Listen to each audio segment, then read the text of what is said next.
आउज़ुबिल्लाहिमिनश्शैतानिर्रजीम बिस्मिल्लाहिर्रहमानिर्रहीम। मेरा नाम है मोहम्मद वैस। मेरे चैनल का नाम है sky immigration consultants.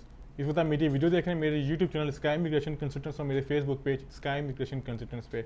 UK visit visa, देखें यूके वीज़ा हासिल करना इसमें कोई रॉकेट साइंस नहीं है। जिस तरह मतलब एक रूमर्स कहूँगा या फिर एक चीज़ें पेचीदा बना दी गई जी, यूके का वीज़ा सबको नहीं मिलेगा, उसको नहीं मिलेगा, अगर आपका स्पॉन्सर नहीं है तो अप्लाई नहीं कर सकते।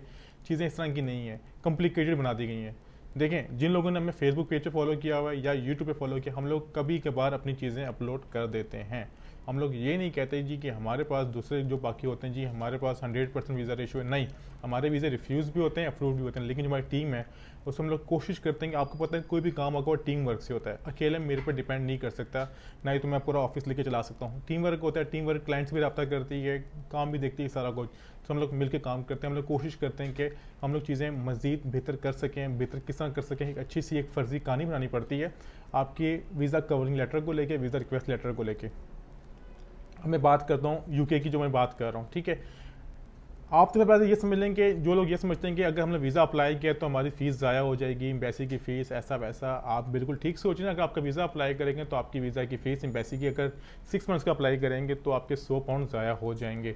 लेकिन अगर आप दूसरे तरीके में देखें, अगर आपका वीज़ा रिफ्यूज़ हो रहा है तो आप उसकी राइट ऑफ अपील भी रखते हैं, आप उसकी अपील कर सकते हैं। उसे कहते हैं PAP. PAP stands for pre action protocol. आप कर सकते हैं, ठीक है। ये सारा कुछ आपका हो सकता है, लेकिन वो एक बात का स्टेप है। पहले हम ये कोशिश करेंगे अगर आपका वीज़ा अप्लाई करें तो आपका वो रिफ्यूज़ल की तरफ जाए ना। अब वो रिफ्यूज़ल में आपका जाए किस तरह, इसकी कुछ चीज़ें होंगी आपको करनी पड़ेंगी, लेकिन वो मुझे मुमकिन उम्मीद है वो कभी चीज़ को फॉलो नहीं करेंगे। हमेशा कहेंगे हम शॉर्टकट से करें, हम लोग वो वीज़ा अप्लाई करें, जब ना हो तो अपील कर लेंगे। आप लोग ये सोचेंगे हम लोग पैप पे जाए ना।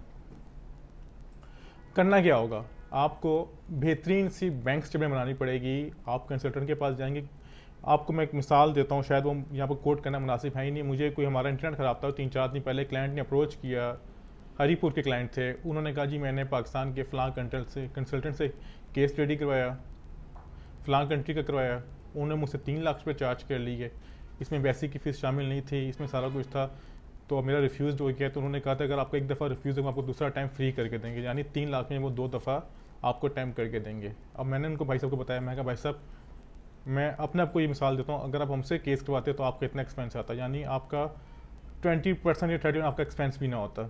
तो कहने का मतलब क्या है कि हम लोग कहते हैं जी कि फ़लाँ ने बेहतर है, उसके पास चले जाओ। वो ये नहीं देखेंगे हमारे डॉक्यूमेंट्स किस तरह के हैं। अगर वो बंदा आपके ऑफिस में आ रहा है, आप किसी के ऑफिस में रहा, आप उसको तसल्ली देना शुरू कर देंगे, वो आपको तसल्लियाँ देगा, वो कहेगा जी कि आपसे का केस मैं ही कर सकता हूँ, पाकिस्तान में दुनिया में और कोई बंदा कर नहीं सकता।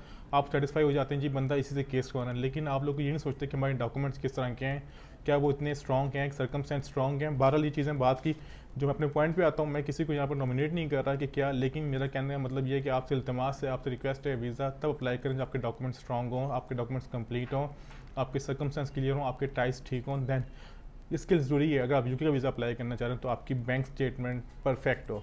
अगर उसमें कोई ऐसी ट्रांजेक्शन्स हैं जो आपको लगता है कि यार ये थोड़ी सी मशकूक हैं, तो आप उसको मेंशन करें। अपने कंसल्टेंट को बोलें यार इस चीज़ को मेंशन करो कि ये मेरे का सैलरी 1 लाख रुपए, तो ये 1,10,000 मुझे फ़लान डेट को आए थे, मेरे दोस्त को थे, या फिर मेरी बोनस मिला है, जो भी आपकी है आप उसे लेके चलें। अगर तो आपकी एक बिज़नेस अकाउंट है, उसमें ट्रांजेक्शन्स हो रही हैं, कोई इशू नहीं।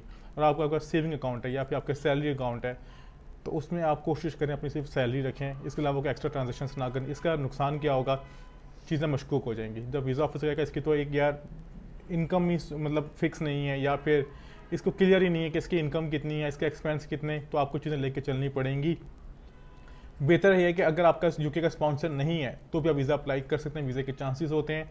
वीज़ा देना ना देना वीज़ा ऑफिसर का काम है, लेकिन एज अ कंसल्टेंट हम लोग कोशिश करते हैं कि एप्लीकेंट के जो डॉक्यूमेंट्स, अगर जिसमें कोई चीज़ ऐसी स्ट्रॉन्ग नहीं भी है, हम उसको स्ट्रॉन्ग कर सकें। बाकी वीज़ा देना या ना देना वीज़ा ऑफिसर का काम होता है।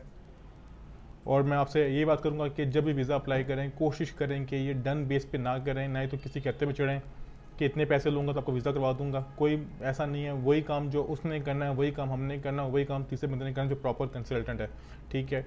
हम भी आपको ये बोल सकते हैं जी हमारे ऑफिस में आप विजिट करेंगे तो आपसे इतने पैसे लेंगे, 10 लाख लेंगे, 20 लाख लेंगे, पैसे काम के बाद लेंगे, वैसे की फीस आपने देनी है, सारा कुछ। हम वीज़ा अप्लाई करेंगे, आपका वीज़ा अप्लाई हो गया, वीज़ा ग्रांट हो गया तो कहूँगा जी ले आओ 20 लाख रुपए, आपका वीज़ा ग्रांट हुआ, नहीं हुआ तो कहेंगे सॉरी यार अनफॉर्चुनेट रिफ्यूज़ हो गया, दोबारा कभी अप्लाई करेंगे। तो मेरा नुकसान कुछ नहीं हुआ। मेरा नुकसान क्यों कुछ नहीं हुआ? मैंने तो आपकी फ़ाइल प्रिपेयर की, जो हमारा डेली का काम है, ठीक है, हमने इसमें कुछ चीज़ें लगा दी होंगी जो भी होती है नॉर्मली, ठीक है, लेकिन नुकसान किसका हुआ? आपका। अगर वही काम आप हमसे वैसे करवा लेते यूके की फ़ाइल, तो हम आपसे 20,000 चार्ज करते, अब आप हमें 20 लाख देने पड़ेंगे।